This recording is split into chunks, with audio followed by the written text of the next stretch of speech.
Savez-vous que l'Afrique produit en moyenne plus de 70% de la production mondiale de cacao et donc la Côte d'Ivoire produit à elle seule 40% de la production mondiale, suivie du Ghana qui occupe la deuxième place. Quelles sont les difficultés des producteurs de cacao dont nous allons prendre la peine de pouvoir partager dans cette vidéo? Si vous avez pour objectif de vous lancer dans la production de cacao ou même vous êtes producteur de cacao, il est très important et que je vous annonce cette bonne nouvelle que nous sommes en train de mettre sur place une association dédiée à tous les producteurs de cacao s'agissant de l'association Fier du Fouet Cacao qui a pour but de regrouper tous les producteurs nationaux de la Côte d'Ivoire afin de pouvoir, comme un seul homme, vendre nous-mêmes nos différentes matières premières agricoles.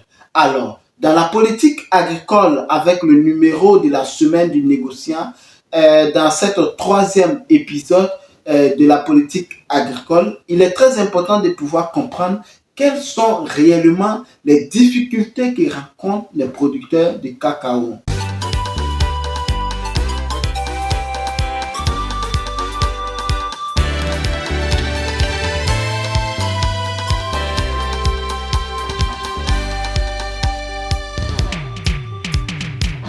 Salut à tous, bienvenue sur Entrepreneuriat sans frontières. Pour vous qui ne me connaissez pas, je suis Kwame Ferdinand et je suis agripreneur, négociant de matières premières spécialisé dans la culture pérenne telles que le cacao, les noix de cajou, les palmiers à huile et je suis également négociant de céréales. Sur cette chaîne, nous parlons de business, nous parlons d'investissement, nous parlons d'entrepreneuriat et surtout de l'entrepreneuriat agricole. Nous plongeons également au cœur des paysans, producteurs de matières premières, afin de montrer leur quotidien, partager leur cri de cœur et opter pour une solution rapide et efficace dans le but de contribuer au développement rural en apportant notre expertise favorable à leur réussite tout en se servant de mise en relation entre producteurs et acheteurs sur le marché national et international. Nous mettons l'accent sur l'éducation entrepreneuriale christocentrique sans tabou. Donc, si vous êtes en quête d'informations judicieuses et capitales pour le développement de vos business, soyez donc les bienvenus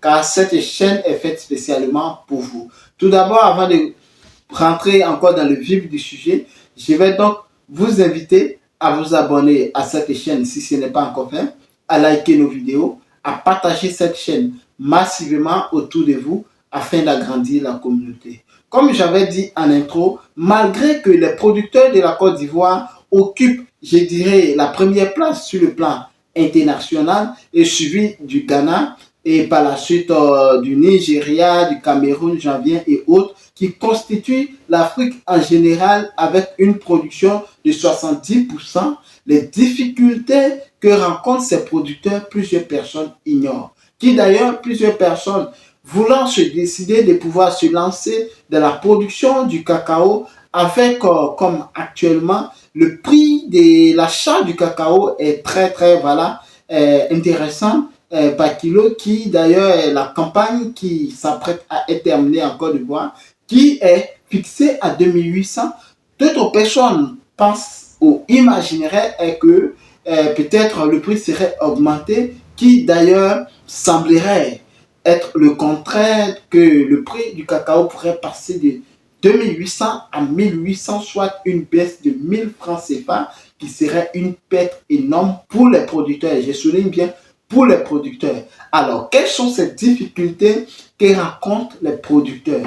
Si toi, tu veux te lancer dans la production de cacao, il est très important, afin d'avoir un accompagnement, de nous contacter en nous écrivant, voilà, via ce numéro WhatsApp. Nous sommes ouverts afin d'échanger avec vous. Alors, depuis toute mon enfance, les difficultés sont tellement énormes. Mais dans cette vidéo, je ne veux pas parler des difficultés de la production, mais je vais vous parler généralement des difficultés des producteurs de cacao. En général, que ce soit dans la vie privée ou la vie professionnelle. Alors, dans la vie professionnelle, nous avons deux cas. Ces deux difficultés sont les routes, les voies, évidemment, et le deuxième problème, c'est la vente. Alors, comme nous allons parler les problèmes de route en premier plan, il faut comprendre que les zones de production ont cette difficulté-là depuis des années.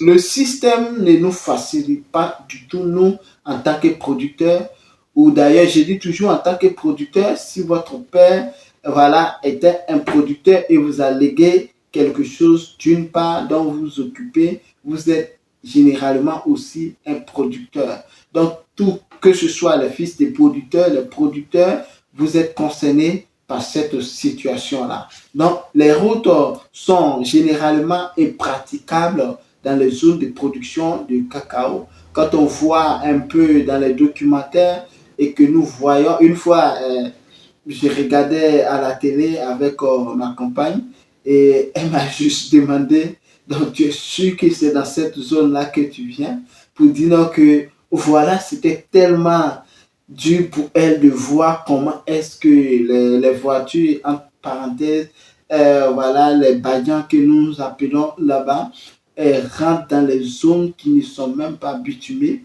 et avec l'accessibilité qui est tellement pénible, nous voyons souvent certains véhicules se renverser à cause du mauvais état de la route.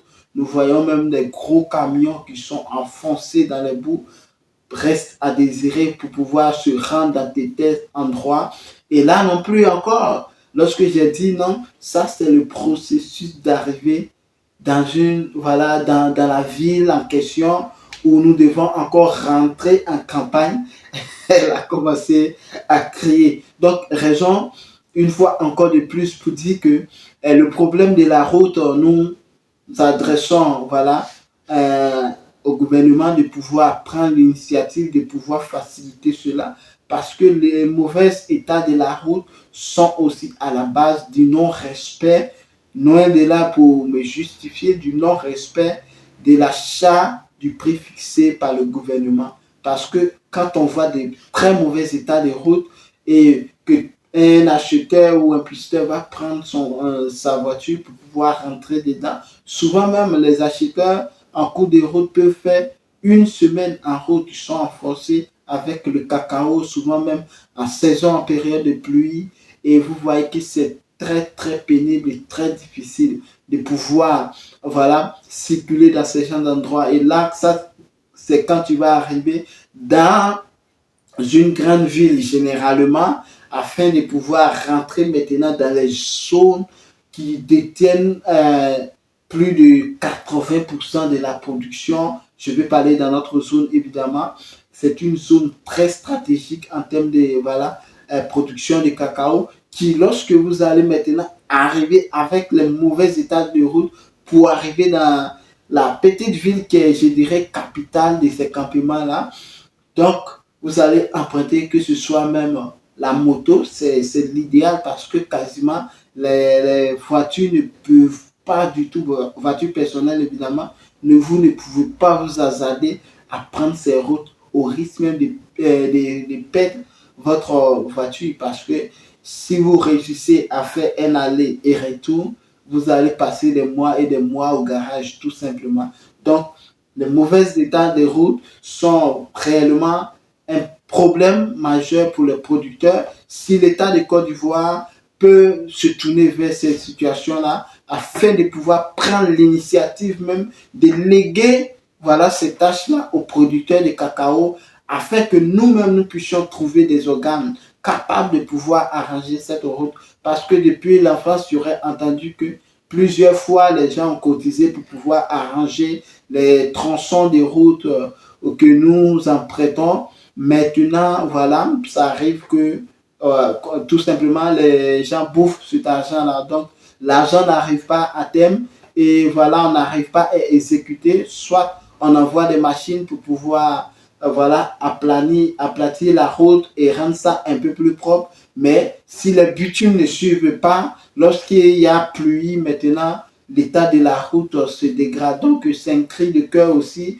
pour pouvoir appeler le gouvernement à se tourner vers des zones comme l'as tronçon de Gagnoa, Sassandra ou dans les zones de Méadi, de Soubré et autres en rentrant dans les petites campements qui sont le cœur même de la production de cacao. Donc, il faut se tourner afin que l'État puisse voilà, régler ce problème-là. Et une fois de plus, c'est un cri de cœur pour tous les producteurs, car l'État même aussi des routes qui relient vers ces villes afin de pouvoir arriver en campagne. Et les difficultés de route en campagne aussi suivent aussi par des pistes. Les pistes qui sont généralement occupées ou interceptées par les gros arbres qui tombent et voilà, qui battent la route. Donc, ces cacao-là, il faut pas prendre, évidemment, les véhicules ne peuvent pas, puisqu'il y a une voie spécialement pour les véhicules. Donc, pour pouvoir rentrer dans les champs en champ, il faut charger le cacao sur la tête et traverser ces gros bois qui tombent et rentrer. Donc, on parle ici des pistes avec cette difficulté aussi si les acheteurs décident de rentrer, puisque ces voies aussi sont tellement pénibles.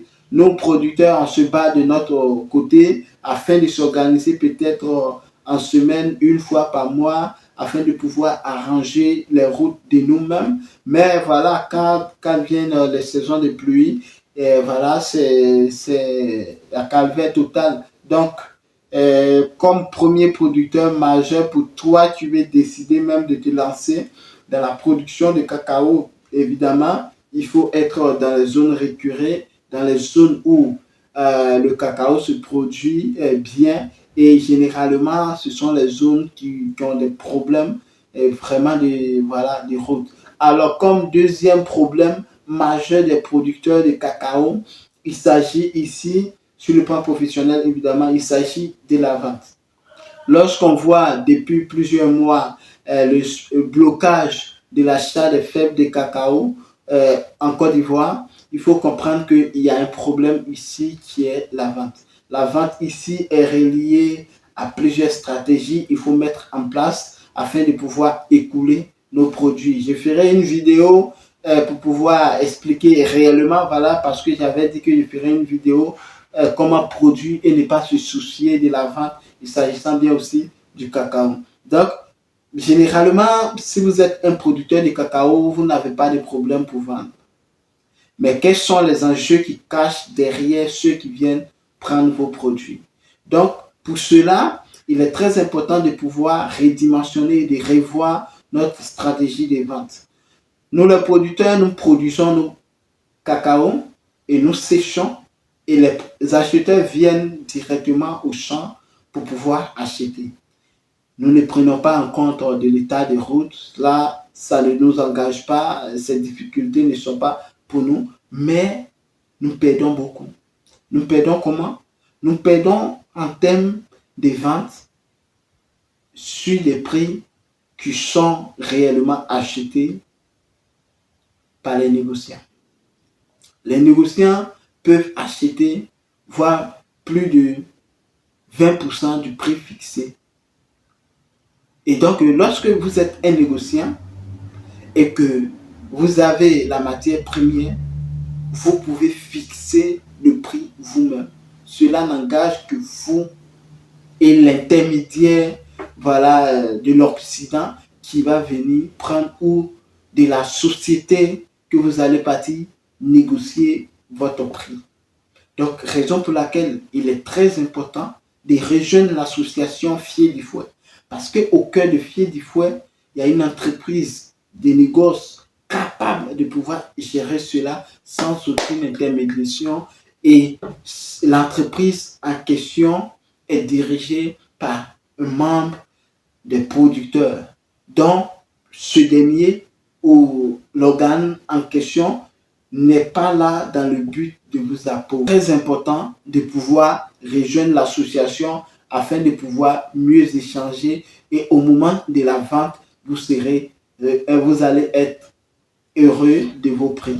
Alors, la vente est un problème majeur pour les producteurs parce que tout simplement, nous sommes obligés de passer par plusieurs personnes, comme on le dit. Donc, afin de pouvoir briser tous les intermédiaires, pisteurs, acheteurs, intermédiaires, négociants, nous sommes là spécialement, on se met en groupe comme un marché et nous vendons nos productions tranquille. Il est très important que nous, producteurs, nous puissions produire et vendre notre matière première à l'étranger sans aucune intermédiation. Et donc, cela va passer par l'association Fier du Fouet Cacao. Donc, le numéro qui se trouve en bas de description ou affiché à l'écran, vous pouvez rentrer en contact immédiatement. Donc, les deux difficultés des producteurs, donc les voies, les routes et la vente, c'est très capital. Alors, les difficultés personnelles que rencontrent les producteurs, je ferai part dans une prochaine vidéo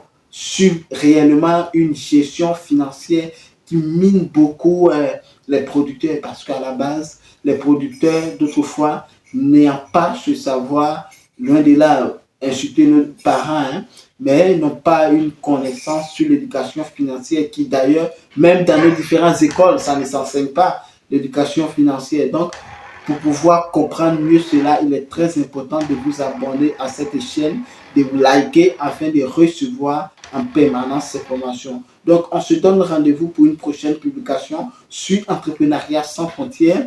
N'hésitez pas à vous abonner si ce n'est pas encore fait, à liker, à partager cette chaîne massivement autour de vous afin d'agrandir la communauté. N'oubliez pas, le cacao, mon héritage, mon combat. On se prend à très bientôt. À météo, non? Ciao.